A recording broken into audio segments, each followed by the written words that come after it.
Hello viewers, thank you for joining me. I did have a review planned for this month, but I decided I wanted to talk about something else instead. So be warned that rather than a proper review, this video will fit with what I like to call my anime rambles. For those of you who haven't heard the news yet, the Naruto series has reached its 72nd manga volume and 720th episode, if we're counting from the very beginning. More than a decade later, Naruto is finally over.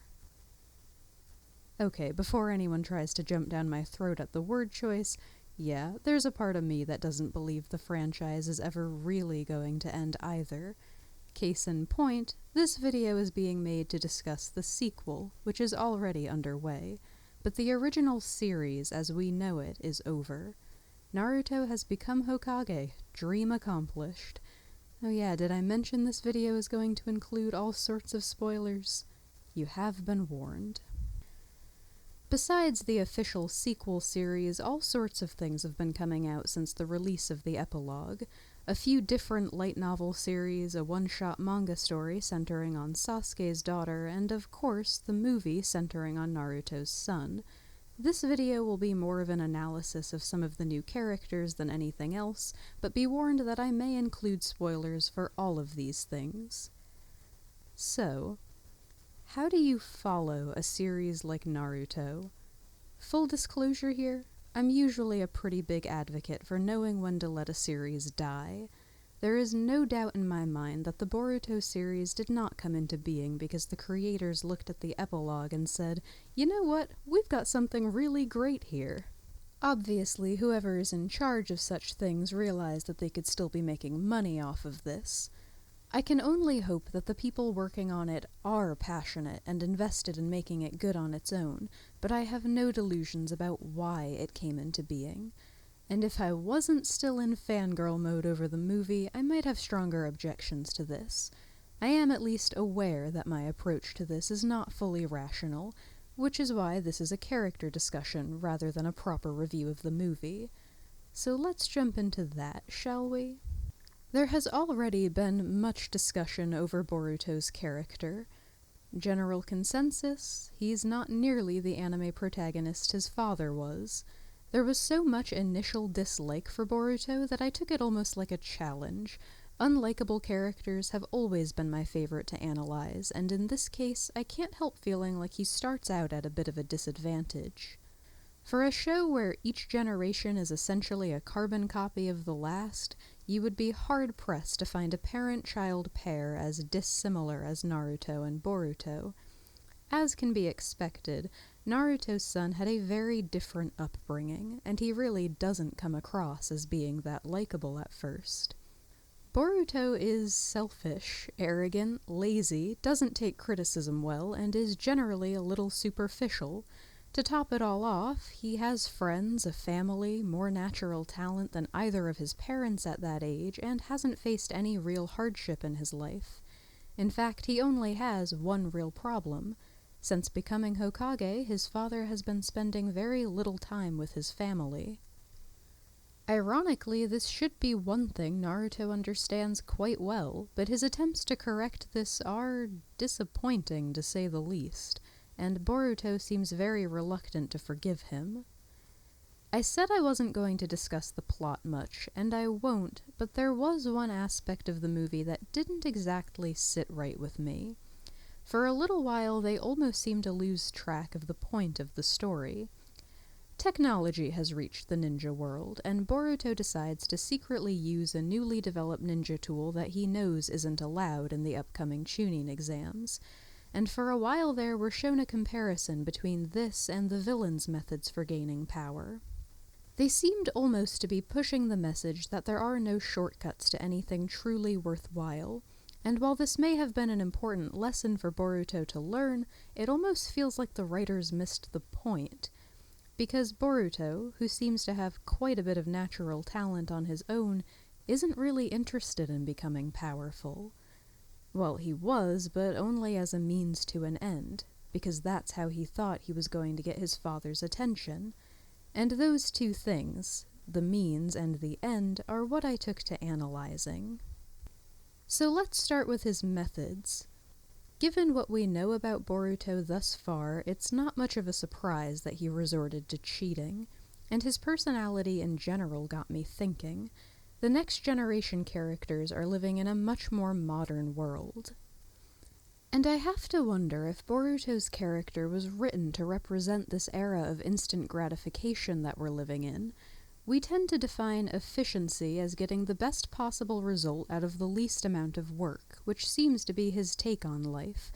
Couple that with how self-centered people tend to be, and the argument becomes even more plausible. Until they brought up what was in it for him, Boruto didn't seem to care that he'd be holding back his teammates by refusing to participate in the exams. So yeah, he's not winning any favor there. But his goals were the more interesting part to analyze. I think it would be really easy to look at everything his parents had to go through at his age and just write him off as some ungrateful little brat who can't appreciate what he has, but I tried to take a step back. After all, how well does anyone ever really know their parents, especially at 12 years old? Even as an adult, I've heard of some of the hardships my parents faced throughout their lives, but I don't presume to know what they were really thinking or feeling at the time. And the first time around, I did just that. I watched the movie through as a Naruto fan, and at most I just found it a little ironic that all this trouble with his family, the only other thing he'd ever really wanted, stemmed from finally achieving his life's dream. But then I tried to put myself in the shoes of someone who doesn't have a history with this show. If the Boruto movie had been my first introduction to Naruto's character, how would that color the experience? And I have to say, the results were disheartening. Boruto's complaints are not unfounded. Naruto's not exactly winning any Father of the Year awards. I know he's got the busiest, most important job in the village, but you're telling me he couldn't take one night off to celebrate his daughter's birthday? And there's another scene where he does take the time off to personally congratulate his son on his performance in the second stage of the exams, where he's literally at a loss of what to say. The silence stretches on long enough to be truly uncomfortable. Like, did someone forget to record a line uncomfortable? But they do come to an understanding by the movie's end, presumably with the intentions to start doing things differently from here on out. But there was one other character I wanted to touch on before I end this video. My main takeaway from Boruto's character was that he wasn't exactly anime protagonist material. Until the very end of the movie, he doesn't even have a proper dream, and his final decision is just to be the support system for one of his teammates. And speaking of, Sarada not only has a specific dream, she has the dream, the only one that important characters in this show ever seem to have anyway. Sarada wants to be the Hokage, and she's got all the makings of being a really likable character. She's driven, focused, seems to have picked up skills from both of her parents, all of which is particularly noteworthy given how female characters in this series tend to be written. The movie did have a few scenes that may have been hinting at a future romance between the two, but if it does come to that, I just hope it's handled in a way that respects both of their characters. Mostly, though, when it came to the interactions between Boruto and Sarada, I was just glad that they didn't seem to be repeating their father's rivalry. In fact, I think Sarada's strongest point was the total lack of jealousy when Sasuke agreed to take Boruto on as his student. Speaking of negligent fathers, it would have been really easy for her to be upset that he got to spend more time with her father than she did, but Sarada seemed to genuinely want Boruto to succeed. She didn't seem threatened by his success, and I'm excited to see how they both grow as characters.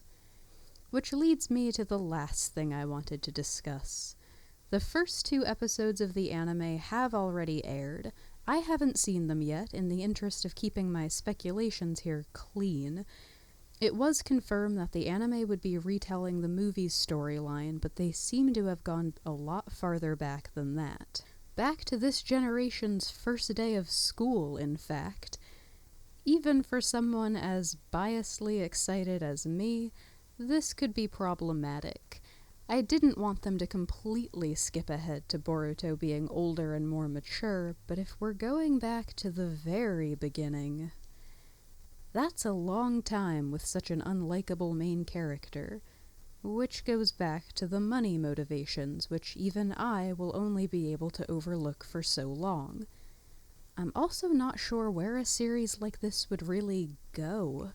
The end of Naruto basically achieved world peace. How do you follow that?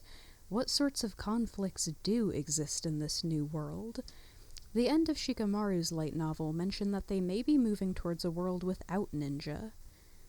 Honestly, there are too many possible outcomes for me to even really begin to speculate at this point. We'd be here forever. So I guess I'll just have to wait and see. Thank you for watching.